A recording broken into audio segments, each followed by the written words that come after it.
میل کافر سوئے کافر میشود ایک زمانہ صحبت با اولیاء تک باشی درد عالم نکنام سبحانك لا علم لنا إلا ما علمتنا إنك أنت العليم الحكيم الحمد لله সমস্ত প্রশংসা ওই মহান রব্বুল আলামিনের জন্য যে মহান রব্বুল আলামিন দ্বীনের বেলায় তাফসীরুল কুরআন মাহফিলের আয়োজনের মধ্যে জান্নাতের বাগানের মধ্যে আসবার মতো বসবার মতো কুরআন হাদিসের আলোচনা শুনবার মতো তৌফিক দান করলেন। এ কারণে আমরা আল্লাহ পাক রব্বুল আলামিনের দরবারে শুকরিয়া আদায় করি, সকলে বলি আলহামদুলিল্লাহ।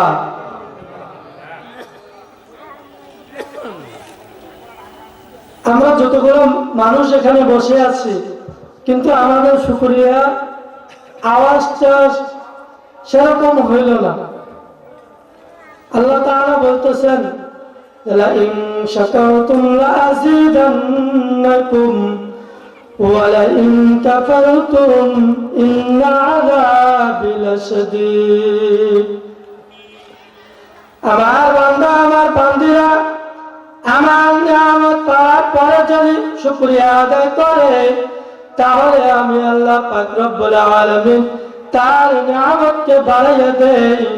আর যে ব্যক্তি আমার নিয়ামত পাওয়ার পরে না শুকর আদায় করে, শুকরিয়া আদায় করতে কার্পণ্য করে, আমি তার নিয়ামতকে ছিনাইয়া নেই। নাউযুবিল্লাহ। অতএব আল্লাহ পাক রব্বুল আলামিন দুনিয়ার কর্মব্যস্ততা থেকে ফারেক করে এই মাহফিল পর্যন্ত আসবার সুযোগ করে দিলেন। এখনো যারা আমরা প্যান্ডেলের বাইরে ঘোরাফেরা করতেছি, তাদের জন্য এখনো শুকরিয়া আদায় হয়নি। তারা যদি শুকরিয়া আদায় করতে চায়, তাহলে তারা যেন প্যান্ডেলের মধ্যে জান্নাতুল বাগিচার মধ্যে এসে বসে যায়, তাহলে শুকরিয়া আদায় করা তাদের জন্য সম্ভব হবে। এই আয়োজনগুলো প্রতিদিন করা হয় না। এলাকার মধ্যে যারা চলে গেছে তাদের রূহে মাগফিরাতের জন্য এই আয়োজনগুলোকে করা হয়। তাদের ইসারে সওয়াবের উদ্দেশ্যে এই ওয়াজ মাহফিল তাফসীরুল কুরআনের আয়োজন করা হয়। আর আমরা যদি এই তাফসীরুল কুরআন মাহফিলের মধ্যে এসে ঘোরাফেরা করে আমরা আবার চলে যাই, তাহলে কার থেকে আমরা কোনো কিছুই নিতে পারলাম না, ঠিক কিনা? অতএব আমরা যদি কোরআন হাদিস থেকে যদি কিছু নিতে চাই, তাহলে এখানে আমাদেরকে বসতে হবে। এই কোরআন তাফসীরুল কুরআন মাহফিলকে সুন্দর করতে হবে। আল্লাহ পাক রব্বুল আলামিন আমাদের সবাইকে তাফসীরুল কুরআনের মধ্যে বসবার তৌফিক দান করুক। সকলে বলেন আল্লাহুম্মা আমিন। লক্ষ কোটি দরুদ ও সালাম পেশ করি যিনি হলেন সাইয়্যিদুল মুরসালিন, ইমামুল মুরসালিন, দোজাহানের বাদশা জনাবে মুহাম্মদুর রাসূলুল্লাহ সাল্লাল্লাহু আলাইহি ওয়াসাল্লাম বলে, যে নবীকে না সৃষ্টি করলে আল্লাহ পাক রব্বুল আলামিন এই কুল কায়নাতকে সৃষ্টি করতেন না। একজন ব্যক্তির কারণে, একজন ব্যক্তির ওসিলা করে আল্লাহ পাক রব্বুল আলামিন এই কুল কায়নাতকে সৃষ্টি করেছেন। সে আপনার আমার নবী জনাবে মুহাম্মাদুর রাসূলুল্লাহ সাল্লাল্লাহু আলাইহি ওয়াসাল্লাম এই পৃথিবীতে আসার পরে যতগুলো জুলুম নির্যাতন নিপীড়ন সহ্য করেছেন, এর বিনিময়ে আজকে আল্লাহ পাক রব্বুল আলামিন আমাদেরকে আমাদের পর্যন্ত দিনকে জিন্দা করে রেখেছেন। ঠিক কি না? যুগে যুগে যুগে অসংখ্য অগণিত পয়গম্বর আলাইহিস সালাতু ওয়াস সালাম এসেছেন। হযরত আদম আলাইহিস সালাম এসেছেন, এরপরে হযরত ঈসা আলাইহিস সালাম এসেছেন, দাউদ আলাইহিস সালাতু ওয়াস সালাম এসেছেন, পয়গম্বর মুসা আলাইহিস সালাতু ওয়াস সালাম এসেছেন। যুগে যুগে অসংখ্য অগণিত পয়গম্বরকে আল্লাহ পাক রব্বুল আলামিন প্রেরণ করে এই দিনকে জিন্দা করার জন্য এই দুনিয়ার মধ্যে প্রেরণ করেছেন। দুনিয়ার মধ্যে প্রেরণ করার পরে হযরত আদম আলাইহিস সালামের হালকার মধ্যে কিছু উম্মতকে দিয়ে দিয়েছেন, এরপরে ঈসা আলাইহিস সালামের হালকার মধ্যে কিছু উম্মত দিয়ে দিয়েছেন, এরপরে দাউদ আলাইহিস সালামের হালকার মধ্যে কিছু উম্মত দিয়ে দিয়েছেন, এরপরে সুলাইমান আলাইহিস সালামের হালকার মধ্যে কিছু উম্মত দিয়ে দিয়েছেন, এরপরে মুসা আলাইহিস সালামের হালকার মধ্যে কিছু উম্মত দিয়ে দিয়েছেন, এরপরে ইব্রাহিম আলাইহিস সালামের হালকার মধ্যে কিছু উম্মত দিয়ে দিয়েছেন।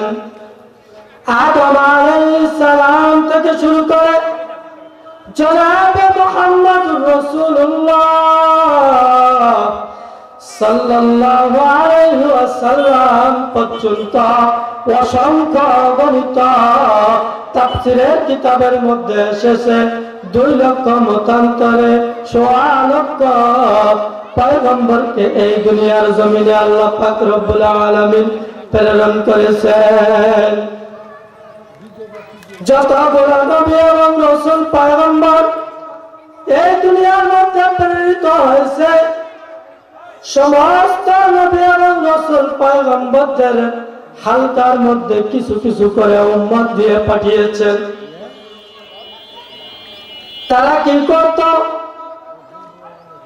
কেউ বা ওই রাসূল ওই পয়গম্বরের উপরে ঈমান আনয়ন করে মুসলমান হয়েছেন, আবার কেউ বা মূর্তির পূজা করে সনাতন ধর্মের মধ্যে চলে গিয়েছেন। এরপরে 3 খোদার দাবিদার করে খ্রিস্টান ধর্মের মধ্যে চলে গিয়েছেন। কিন্তু আপনার আমার নবী, যে নবীর ওসিলা করে আল্লাহ পাক রব্বুল আলামিন আজ পর্যন্ত পৃথিবীকে টিকিয়ে রেখেছেন। সমস্ত নবীর হালকার মধ্যে অসংখ্য অগণিত উম্মত রয়েছেন, কিন্তু আপনি আমি কত দামি, উম্মতের মধ্যে কত দামি, আর মানুষদের মধ্যে কত দামি। আমরা যদি এই কথাটা জানি, তাহলে আমরা আল্লাহর দিনকে জিন্দা করার জন্য সব সময় নিমজ্জিত থাকতাম। ঠিক কিনা? আমরা আমাদের দাম জানি না। একটি উদাহরণ দিলে বুঝে আসবে। আপনি একটি পুকুর খনন করতে গিয়ে আপনি একটি হীরার টুকরা পেয়েছেন, স্বর্ণের টুকরা পেয়েছেন, মাছওয়ালার কাছে গিয়ে যদি বলেন, ভাই এই টুকরাটা নিয়ে নেন আর আপনি আমাকে 5 কেজি মাছ দিয়ে দেন, মাছওয়ালা তো মাছ চিনে, কিন্তু স্বর্ণকার যারা বানিয়া যাদেরকে বলা হয় যারা স্বর্ণকার, তারা তো কি চিনে? স্বর্ণ রূপা চিনে। তাদের কাছে এটার মূল্য অনেক বেশি, কিন্তু ওই মাছওয়ালার কাছে যেমন কোনো মূল্য নাই, কিন্তু আমরা মনে করি আমরা শেষ নবীর উম্মত, আমাদের মনে হয় কোনো দাম নাই। অসংখ্য অগণিত নবী রাসূল পয়গম্বর দোয়া করেছিলেন, আল্লাহ আপনি আমাকে শেষ নবীর উম্মত বানিয়ে দিন, করেছিলেন কিনা? কিন্তু আপনি আমি আল্লাহ পাক রব্বুল আলামিনের কাছে কোন দরখাস্ত ছাড়াই এই শেষ নবীর উম্মত হয়েছে, এটা আল্লাহ তাআলার কাছে কত বড় শুকরিয়া। এই শুকরিয়া আদায় করে আমরা শেষ করতে পারবো না। যদি আমরা শুকরিয়া আদায় করতাম তাহলে আমাদের দুইটা হাতের শুকরিয়া আদায় করে শেষ করতে পারবো না, দুইটা চোখের শুকরিয়া আদায় করে শেষ করতে পারবো না, দুইটা পায়ের শুকরিয়া আদায় করে শেষ করে পারবো নাকি? আল্লাহ পাক রব্বুল আলামিন আমাদের 3.5 হাত বডির মধ্যে এমন একটি প্রাণ দিয়েছেন যেটাকে রূহ বা আত্মা বা কল্প বলে। এই রূহ বা আত্মা বা কল্প এটা কত বড় দামি জিনিস, এটা যদি আমরা জানতাম তাহলে এটাকে সঠিক কাজে আমরা ব্যবহার করতাম। আমরা সঠিক কাজে ব্যবহার করতে পারি না। আমাদের রূহ আত্মা কল্প, আমাদের মন যা চায় আমরা সেটাই অনুকরণ করি। কিন্তু আল্লাহ পাক রব্বুল আলামিন বলেছেন, কামা আরসালনা ফীকুম রাসূলাম মিনকুম ইয়াতলু আলাইকুম আয়াতিনা ওয়া ইউযাক্কিকুম ওয়া ইউআল্লিমুকুমুল কিতাবা ওয়াল হিকমাহ। আল্লাহ পাক রব্বুল আলামিন বলতেছেন,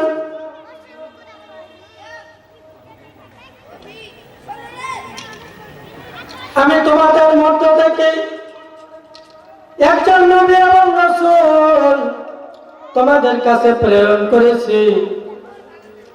এই নবী এবং রাসূল কত দামি এটা তোমরা জানো না। আমি বলেছি আদম আলাইহিস সালাম, ঈসা আলাইহিস সালাম, দাউদ আলাইহিস সালাম, সুলাইমান আলাইহিস সালাম, নূহ আলাইহিস সালাম, সমস্ত আম্বিয়া আলাইহিস সালামের হালকার মধ্যে কিছু কিছু উম্মত দিয়ে যুগে যুগে আল্লাহ পাক রব্বুল আলামিন এই দুনিয়াটাকে আবাদ করেছেন। সবার শেষে আপনার আমার নবী জনাবে মুহাম্মদুর রাসূলুল্লাহ সাল্লাল্লাহু আলাইহি ওয়াসাল্লামকে প্রেরণ করেছে। কিন্তু দরখাস্ত ছাড়াই আমরা ওই নবীর উম্মত হতে পেরে খুশি না বেজার? খুশি না বেজার?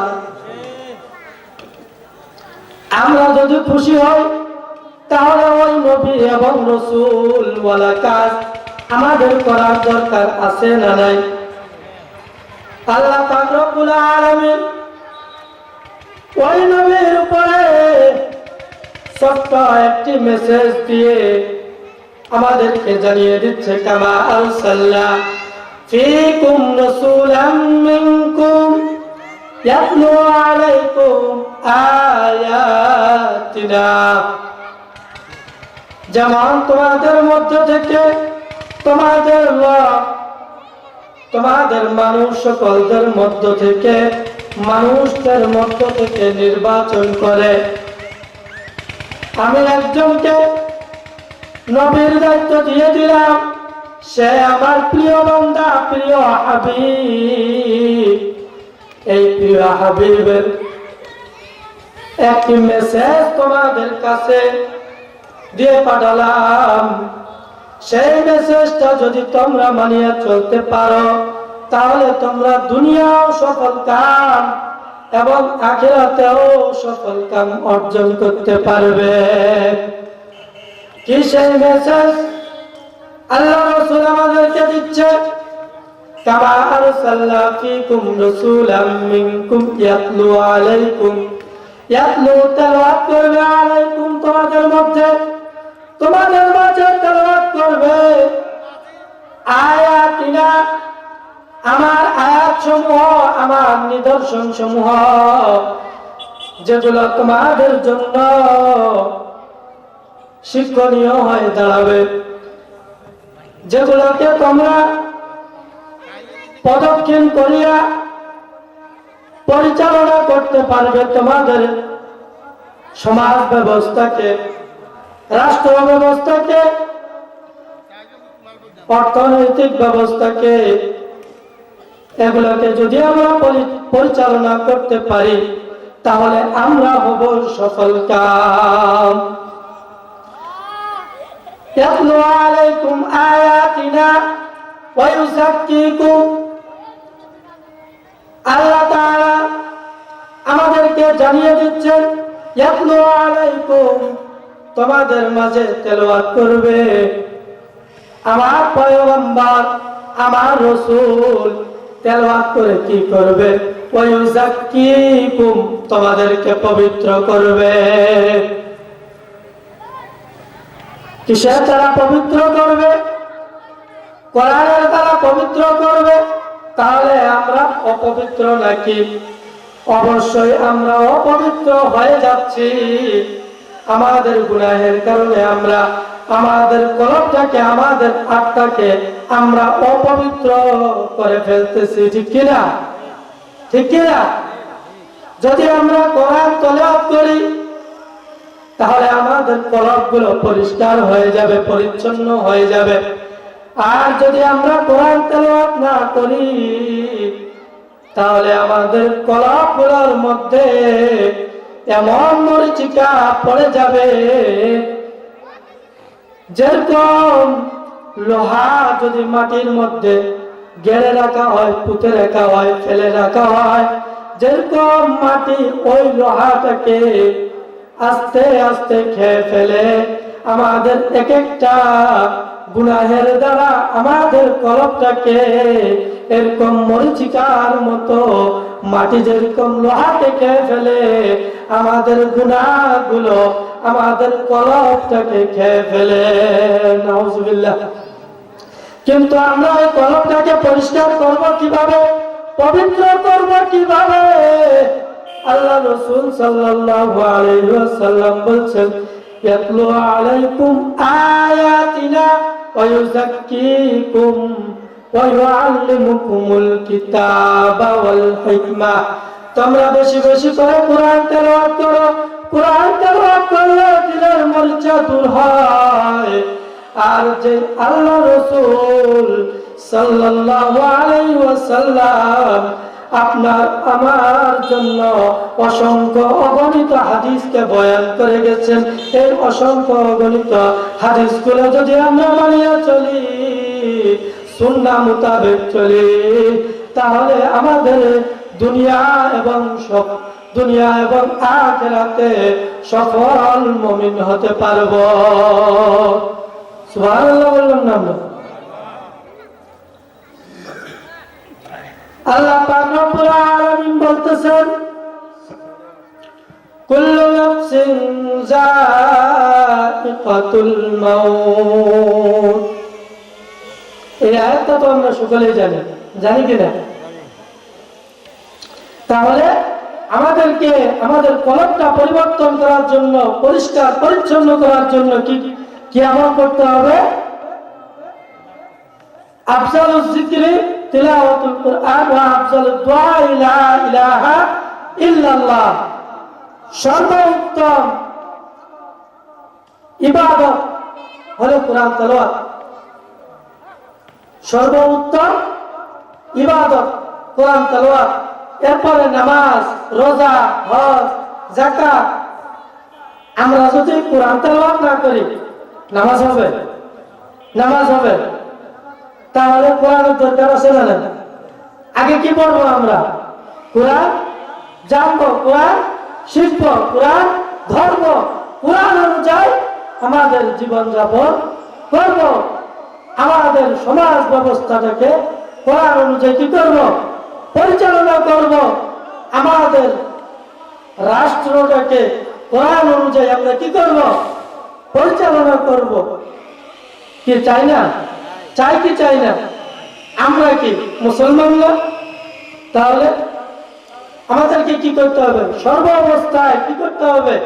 কোরআন নিয়ে আমাদেরকে চলতে হবে। আল্লাহ পাক রব্বুল আলামিন কোরআন অনুযায়ী আমল করবার তৌফিক দান করুন। সকলে বলি আল্লাহুম্মা আমিন। এরপরে আল্লাহ পাক রব্বুল আলামিন আমাদের কাছে একটি আয়াত তেলাওয়াত করে বলতেছেন, কুল্লু নাফসিন যায়িকাতুল মাউত।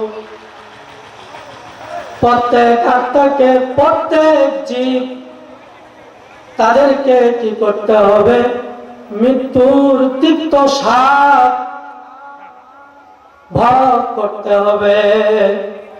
কিসের স্বাদ? মৃত্যুর তিক্ত স্বাদ।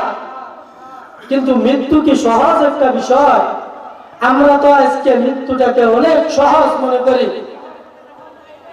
আমরা ছিলাম আলমে আল্লাহ, আলমে বারজাখ, আলমে দুনিয়া আমরা অবস্থান করতেছি।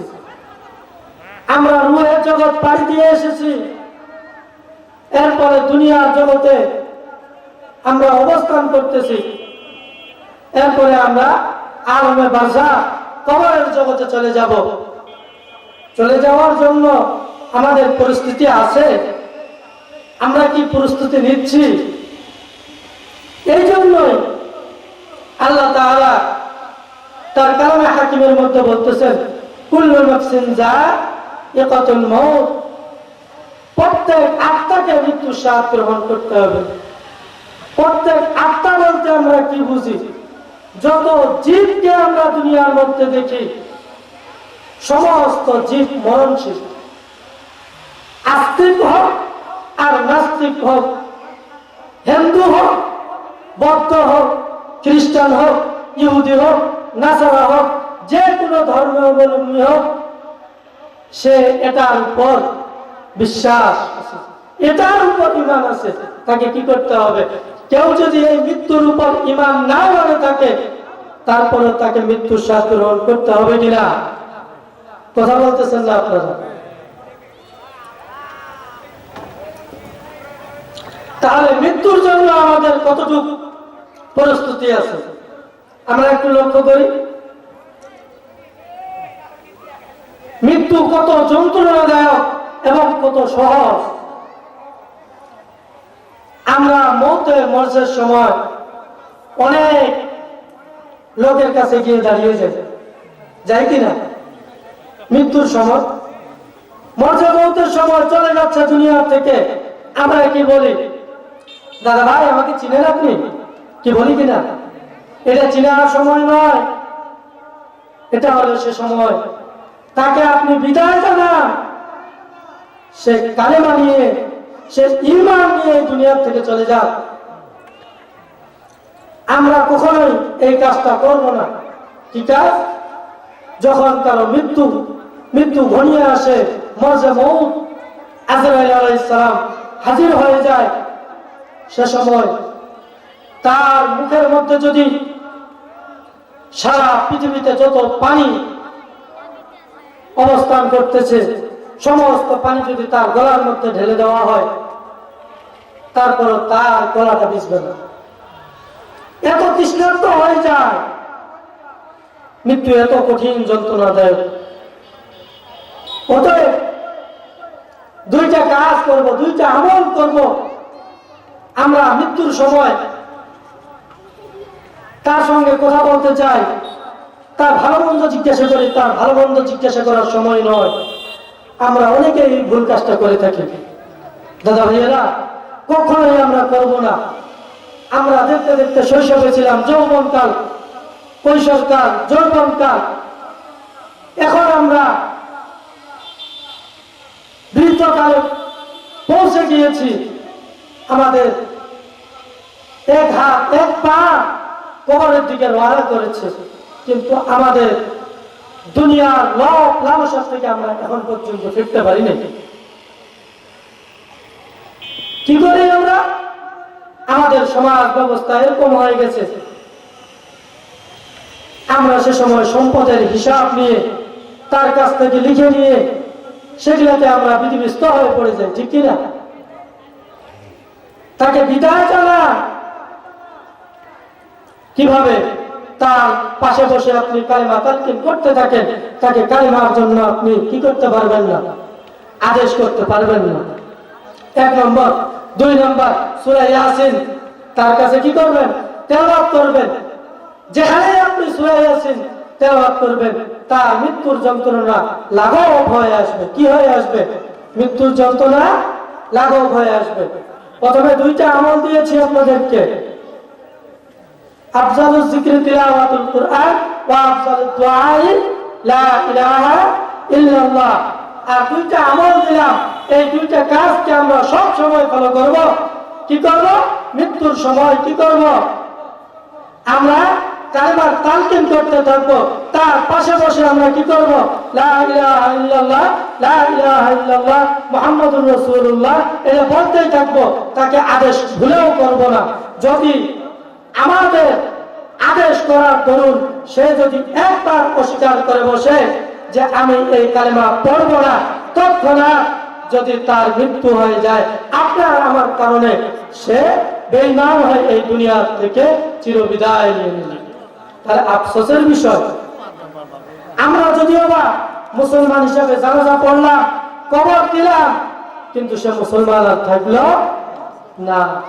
অতএব এই জায়গাটাতে আমাদেরকে খুব সতর্ক থাকতে হবে। এই ছিল আল্লাহ তাআলা বলতেছেন, কুল্লু নাফসিন যায়িকাতুল মাউত, প্রত্যেক আত্মাকে মৃত্যু স্বাদ গ্রহণ করতে হবে। মৃত্যু কত যন্ত্রণাদায়ক! আল্লাহ তাআলা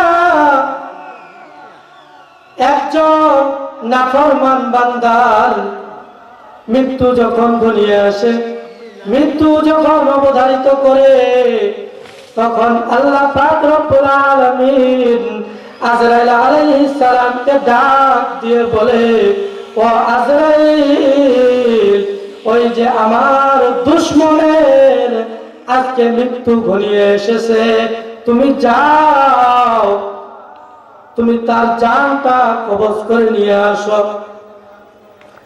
আজরাইল আলাইহিস সালাতু ওয়াস সালাম 500 সৈন্য সেনা নিয়ে ওই পথকার বান্দার কাছে এসে উপস্থিত হইয়া যায়। কি সূরতে উপস্থিত হইয়া যায়! আজরাইল আলাইহিস সালামের পা দুইটা জমিনের মধ্যে, আর তার মাথা আসমানের মধ্যে ঠেকে যায়। এরকম অবস্থায়, এরকম রূপ ধারণ করে তার দেহটা এত বড় হয়ে যায়, পুরা দুনিয়ার মধ্যে তার দেহটা ভরে যায়। তার হাতের মধ্যে আগুনের শিকল নিয়ে 500 জাহান্নামের ফেরেশতা ওই বক্তার বান্দার জান কবজ করার জন্য এই দুনিয়ার মধ্যে রওনা হয়। ওই বক্তার বান্দা, ওই নাফরমান বান্দা এটা দেখে বারবার বেহুশ হয়ে যায়। আর আপনি আমি মনে করি সে ঘুমিয়ে পড়তেছে, কি মনে করি কিনা? ঘুমিয়ে পড়তেছে, তাকে হয়তো খুব খারাপ লাগতেছে, কিন্তু না না, আজরাইল আলাইহিস সালাম সশরীরে তার রূপ ধারণ করে ওই বৎকার বান্দার সম্মুখে এসে যায়। এটা দেখে সে চোখ উল্টিয়ে দেখে, চোখ উল্টাইয়া দে আর আমরা মনে করি একটু শরবত দিয়ে দেই, কি ঠিক কিনা? খাওয়ানোর সময় তার নেই, সে খাইতে চায় না,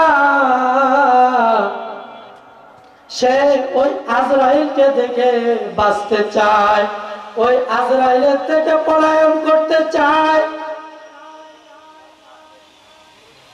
আজরাইল এত ভয়ানক দৃশ্য নিয়ে তার সামনে যখন উপস্থিত হইয়া যায়, তার শরীরের মধ্যে 3.5 হাত বডির মধ্যে যে রূহটা আছে, এই রূহটা তার শরীরের চতুর্দিকে দৌড়াদৌড়ি শুরু করে দেয়।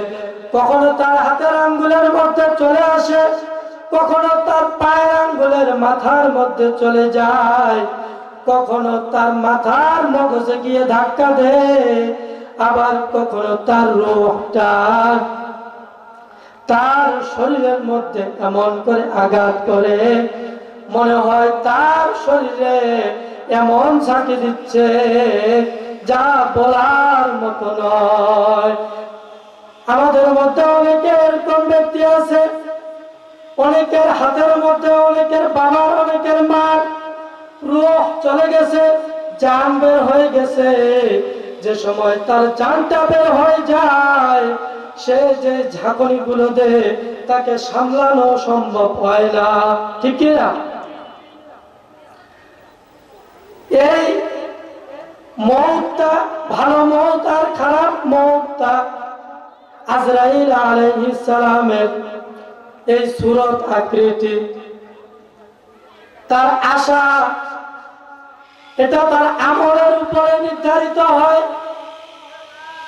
যদি আমরা দুনিয়ার মধ্যে ভালো আমল করতে পারি, তাহলে আমাদের জন্য আজরাইল আলাইহিস সালাম 500 রায়হান ফুলের সুঘ্রাণ ফুল নিয়ে জান্নাত থেকে আপনার ঘর অবধি পর্যন্ত 500 নয়, 1000 ফেরেশতা উপস্থিত হইয়া যাবে। আর আপনি মৃত্যুর জন্য প্রস্তুত থাকবেন। আমাদেরকে যদি বলা হয় আপনার মাগরিবের নামাজের পরে আজরাইল এসে জান কবজ করে নিয়ে যাবে, আপনাকে কি এই মাহফিলের প্যান্ডেলের মধ্যে বসে রাখা সম্ভব? সম্ভব? কখনোই সম্ভব নয়। আমরা যদি 2 দিন আগেও জানতাম, তাহলে আমাদের মা বাবা, আত্মীয় স্বজন সব কিছুকে ছেড়ে আমরা মসজিদে গিয়ে বসে থাকতাম, ঠিক কিনা?